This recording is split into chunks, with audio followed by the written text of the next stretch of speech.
Muy buenas tardes, junto con mi compañera Carol Jaquimbo, Natalia Valencia, quien les habla, Brigitte González, les vamos a hablar sobre las siguientes etimologías: el escepticismo, pragmatismo y criticismo.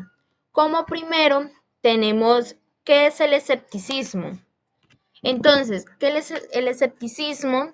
Es una actitud crítica que cuestiona las afirmaciones y creencias buscando evidencia sólida antes de aceptarlas como verdaderas. Los escépticos dudan de las afirmaciones sin suficiente fundamentación y buscan un razonamiento lógico y pruebas empíricas antes de llegar a conclusiones. Puede ser aplicado en diversas áreas como la ciencia, la filosofía y la vida cotidiana, fomentando el pensamiento crítico y la búsqueda de la verdad a través de la investigación rigurosa y el análisis detallado. Como siguiente está la historia del escepticismo, que el escepticismo filosófico se originó en antigua Grecia en el siglo IV a.C. y coincidió con la Academia de Platón. Fueron los detractores de la Academia quienes promovieron el escepticismo como actitud filosófica. En el mundo medieval del escepticismo se topó con su mayor contrincante, que fue Agustín de Hipona, quien recopiló los principales argumentos escépticos y escribió en su contra y desacreditó al escepticismo como corriente o actitud filosófica. El escepticismo resurgió durante el Renacimiento y la Edad Media de la mano de Michel de Montaigne y Pierre Gassendi. El principal representante de esta epistemología es Pirrón de Elis, que fue un discípulo de Anaxarco, filosófico de la escuela de Abdera, que consideraba que la diferencia hacia las cosas y circunstancias era la clave para llegar a la felicidad. Los siguientes representantes que encontramos en esta epistemología está Timón de Silógrafo, que fue un filósofo griego y poeta satírico, discípulo de Pirrón y de Estilpón de Megara. Tenemos también Luciano de Samosata, quien fue un escritor romano de origen sirio que fue el primero que utilizó la lengua griega y perteneciente a la llamada segunda safística. Y como tercer representante está Sexto Empírico, que fue un médico y filosófico romano de origen griego, que recopiló la mayoría de los preceptos del escepticismo pirroniano en su obra Esbozos Pirrónicos. Como características tenemos el regreso al infinito, injustificación y círculo vicioso. El regreso infinito, tenemos que la justificación para un argumento son una cadena infinita que no logra justificar las creencias verdaderas porque siempre necesita de un argumento anterior. En injustificación, el conocimiento racional no justifica las creencias verdaderas porque aunque tenga un punto final, no logra decir por qué una creencia es un conocimiento. Además, en caso de haberla, esta creencia final se suele autojustificar. Y como última característica está el circuito vicioso, que son las justificaciones circulares que regresan sobre sí misma, cerrándose en un círculo vicioso que no termina de justificarse lo pretendido. Bueno, la siguiente epistemología tenemos el pragmatismo, la cual surge en el siglo XIX en Estados Unidos, siendo una corriente filosófica que establece la utilidad de las cosas y del conocimiento, reflejado en lo práctico, en la aplicación práctica, y no es suficiente con el conocimiento teórico. Entonces, una persona pragmática es aquella que se centra en sus objetivos sin importar la forma y la manera de abordarlo. Entonces, el pragmatismo consiste en reducir lo verdadero a lo útil, Solo es verdadero aquello que conduce al éxito y solo es verdadero cuando se haya verificado con hechos. Tenemos los representantes, la cual el mayor exponente es Sanders Peirce, que es conocido también como el padre de la del pragmatismo, siendo un filósofo y un profesor, creando varias obras literarias como los principios de la filosofía y elementos de la lógica. Tenemos a William James, que dio consistencia al pragmatismo, considerando el pragmatismo como una forma de empirismo. Luego tenemos a John Dewey, que influyó en la vida intelectual de Estados Unidos, sobre todo en la educación, la cual para él las ideas no eran válidas ni tenían ningún valor, sino que lo único que tenía valor era la experiencia que tenía cada persona en lo práctico. Tenemos la valoración del pragmatismo. Primero tenemos el pragmatismo que se utiliza para proveer para el futuro de una manera útil y que beneficie a nuestras decisiones.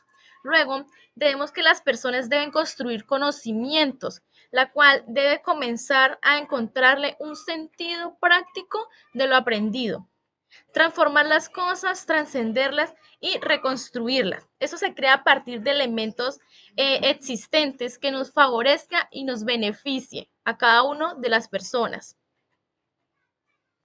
Las teorías pragmáticas tenemos el objetivismo, la cual que es aquel que sostiene todo en el yo, siendo el yo lo único que existe, creando su propio mundo y viviendo únicamente para él.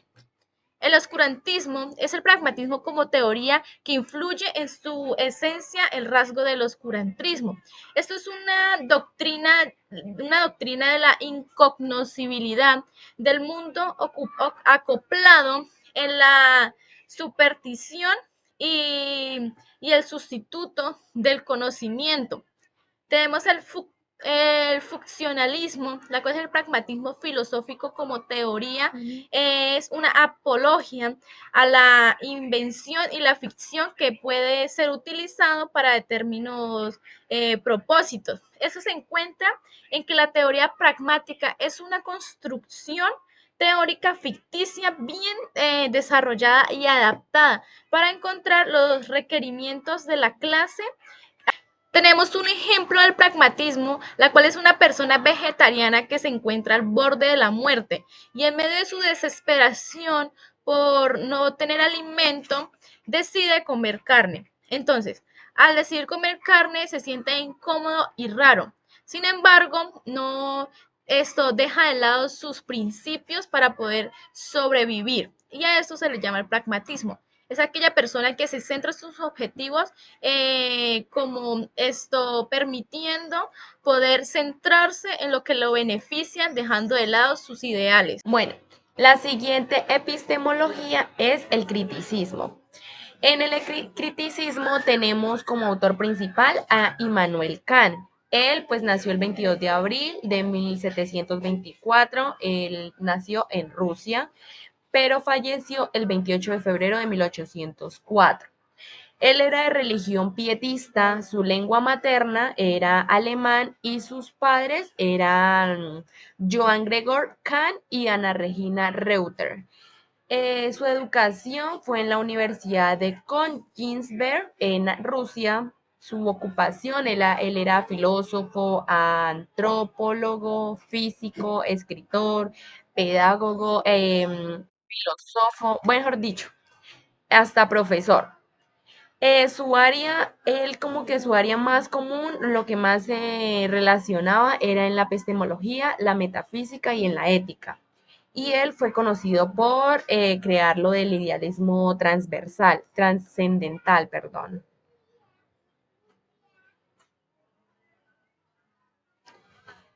Bueno, ¿qué es el criticismo? Pues el criticismo es la teoría que investiga sobre como un conocimiento o tomando pues en cuenta algunas limitaciones o fuentes. También nos dice que el criticismo es como una especie entre como un término medio y una como una excepción que hace y el dogmatismo. Esta pues también se trata como de la doctrina, como del empirismo y el racionalismo, pero al mismo tiempo también se caracteriza por el hecho de como asumir una actitud reflexiva. Muchas veces como que afirma la raza humana.